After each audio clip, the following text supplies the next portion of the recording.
दर्द मेरा तू नहीं समझा तो फिर समझेगा कौन। मेरे हक में तू नहीं बोला तो फिर बोलेगा कौन। नरेश जाट खुदकुशी मामले में केवल राजस्थान का एक सांसद दिन रात सड़कों पर लड़ता रहा। शायद जोधपुर में नरेश जाट खुदकुशी मामले में नरेश जाट ने ऐसा ही सोचा होगा, तभी तो राजस्थान के सभी सांसद, मंत्री, विधायक मौन थे। केवल एक सांसद उस परिवार के साथ खड़ा दिखा। यह उसका भरोसा ही था। तभी तो 4 दिन से धरना दे रहे परिजनों की सारी मांगे सीआरपीएफ ने मानी। नरेश जाट सैन्य सम्मान के साथ स्मृति शेष हुए। डीआईजी सहित 9 को हटाना पड़ा। परिवार को 25 लाख, पत्नी को नौकरी वो बेटी की पढ़ाई पर सहमति बनी। संभवतः पहली बार इतनी बड़ी कार्रवाई हुई है। नमस्कार, मैं अजय कुमार, आप देख रहे हैं बोल हिंदुस्तान। पहले आपको पूरा मामला समझा देते हैं।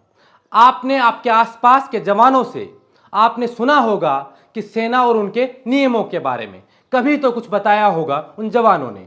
ठीक वैसा ही हुआ जैसे पहले अंग्रेजों ने सेना के जवानों पर शक की नजरों से देखकर उन्हें परेशान किया करते थे। हुबहू सेना में भी ऐसा सा ही चल रहा है। लगभग हर अधिकारी जवानों के साथ ऐसा ही बर्ताव करने से कतई नहीं कतराते हैं और यही तरीका सेना से अब पैरामिलिट्री फोर्स ने अपना लिया है। उदाहरण के तौर पर आप नरेश जाट खुदकुशी मामले को ही ले लीजिए। मामला जोधपुर स्थित सीआरपीएफ रिक्रूट ट्रेनिंग सेंटर का है। बताया जा रहा है कि नरेश जाट का छुट्टी को लेकर डीआईजी भूपेंद्र सिंह से विवाद हो गया था। डीआईजी से बातचीत का कथित ऑडियो आपने सोशल मीडिया पर खूब सुना भी होगा। नरेश जाट ऑडियो में काफी परेशान लग रहा था। दूसरे ऑडियो को अगर आपने ध्यान से सुना तो उसे सुनकर लगता है कि सेना में मर मिटने का साहस रखने वाला ये जवान अपनी हिम्मत हार चुका है।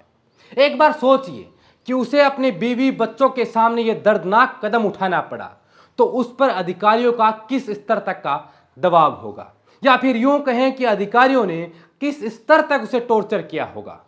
समझाइश के लिए उच्च अधिकारी, रिश्तेदारों को बुलाया गया, लेकिन तब तक नरेश ने यह कदम उठा लिया था। समझाइश के दौरान अधिकारी उसके परिवार, उसके माता पिता के बारे में बात कर उन्हें समझाने की कोशिश कर रहे थे, लेकिन नरेश कहां समझने वाला था। उसने कहा कि हनुमान बेनीवाल उनका रिश्तेदार है, उनको संभाल लेंगे। खैर, अब नरेश तो वापस लौट कर आ नहीं सकता, लेकिन उनके द्वारा उठाए गए कदम कई सवाल खड़े कर रहा है। क्या वाकई सेना के जवानों को अपने अधिकारियों की ऐसी क्रूरता भरा व्यवहार झेलना पड़ता है? क्या कभी उन अधिकारियों के खिलाफ कोई कार्रवाई हो सकती है? क्या सुरक्षा बल के जवान बेहद तनाव में काम करते हैं?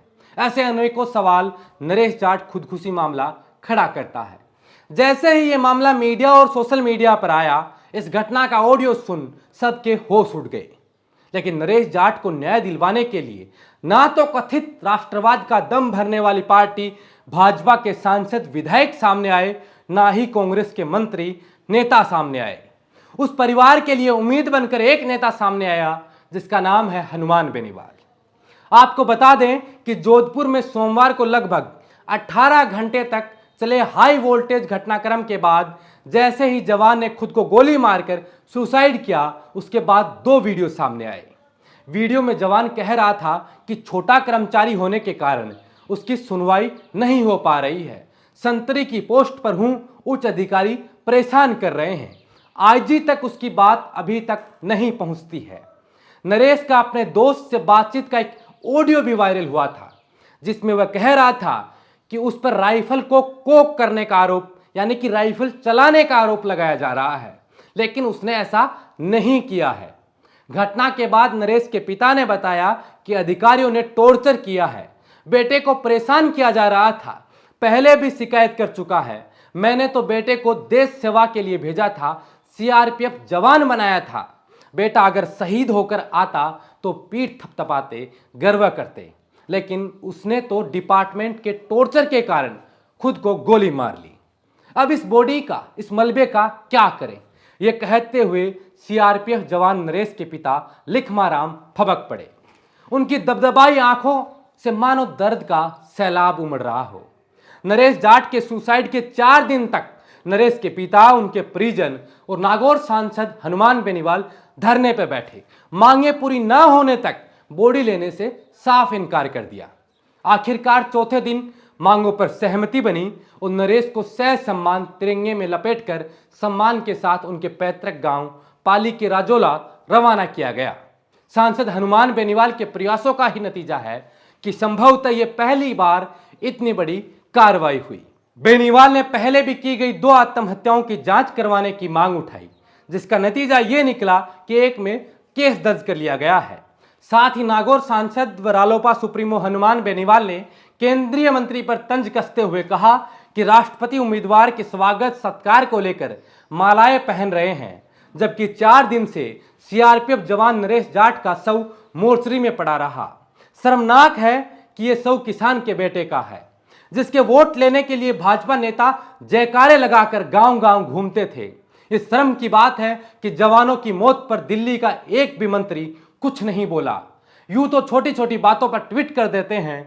इससे बड़ा दुर्भाग्य क्या होगा कि केंद्र में राजस्थान के 4 मंत्री हैं, उन्होंने संवेदना जताने के लिए कोई मौखिक या टेलीफोनिक टिप्पणी भी नहीं की। अशोक गहलोत ने भी मुख्यमंत्री होने के नाते किसी भी तरह की संवेदना प्रकट नहीं की। मुख्यमंत्री को जवान मृतक नरेश जाट के परिजनों को आर्थिक मदद करनी चाहिए। नरेश जाट को न्याय दिलवाकर बेनीवाल ने मिसाल कायम कर डाली कि वाकई वो जननेता है, क्योंकि जननेता बनने के लिए आपको जनता के साथ धरनों में, प्रदर्शनों में शामिल होना होगा। सिर्फ सरकारी कामकाज की लिस्ट दिखाकर जनता से लगाव की भावना नहीं पैदा कर सकते हैं। जोधपुर में सीआरपीएफ जवान नरेश की आत्महत्या के मामले में पहले दिन से डटकर नागौर सांसद ने यह साबित किया है कि वो वाकई जननेता होने की काबिलियत रखते हैं। इस मामले में तय यह हुआ कि जांच में कोर्ट ऑफ इंक्वायरी होगी व आईजी विवेक वेद पूरे मामले की जांच करेंगे। आत्महत्या के लिए मजबूर करने के आरोपी डीआईजी समेत 9 अधिकारियों को जोधपुर से ट्रांसफर कर दिया गया है। विधवा को आजीवन पेंशन मिलेंगी। आज हालांकि इस तरह का प्रावधान अर्धसैनिक बलों में नई पेंशन स्कीम के तहत नहीं रहा, फिर भी उम्मीद की जानी चाहिए कि कुछ रास्ता निकले। बच्चे की पढ़ाई का खर्चा उठाया जाना व परिवार को 25 लाख रुपए दिया जाना भी तय हुआ है। सीआरपीएफ एडीजी रश्मि शुक्ला ने मीडिया को जानकारी देते हुए बताया कि आत्महत्याओं को लेकर केंद्रीय गृह मंत्रालय ने एक कमेटी बनाई है। वो जांच करके रिपोर्ट सौंपेगी। बातचीत करने वाली कमेटी में सांसद हनुमान बेनीवाल, जोधपुर कमिश्नर रविदत्त गौड़ व मृतक जवान के पिता शामिल रहे। इस गर्मी और बरसात में 4 दिन से डटे सांसद हनुमान बेनीवाल ने यह साबित कर दिया कि सड़कों पर किए गए संघर्ष से आप किसी को न्याय दिलवा सकते हैं। बहरहाल इस वीडियो में इतना ही। इस वीडियो को लेकर आपके क्या सुझाव है, आपकी जो भी राय है हमें कमेंट कर जरूर बताएं। अगर आप ये वीडियो यूट्यूब पर देख रहे हैं तो हमारे चैनल बोल हिंदुस्तान को सब्सक्राइब कर लें, पास रखे बेल आइकन को प्रेस कर लें। अगर फेसबुक पे देख रहे हैं तो हमारे पेज को फॉलो कर लें। साथ ही आपको वीडियो पसंद आए तो इसे लाइक कीजिए, अपने दोस्तों, रिश्तेदारों और परिचितों के साथ शेयर जरूर कीजिए। शुक्रिया।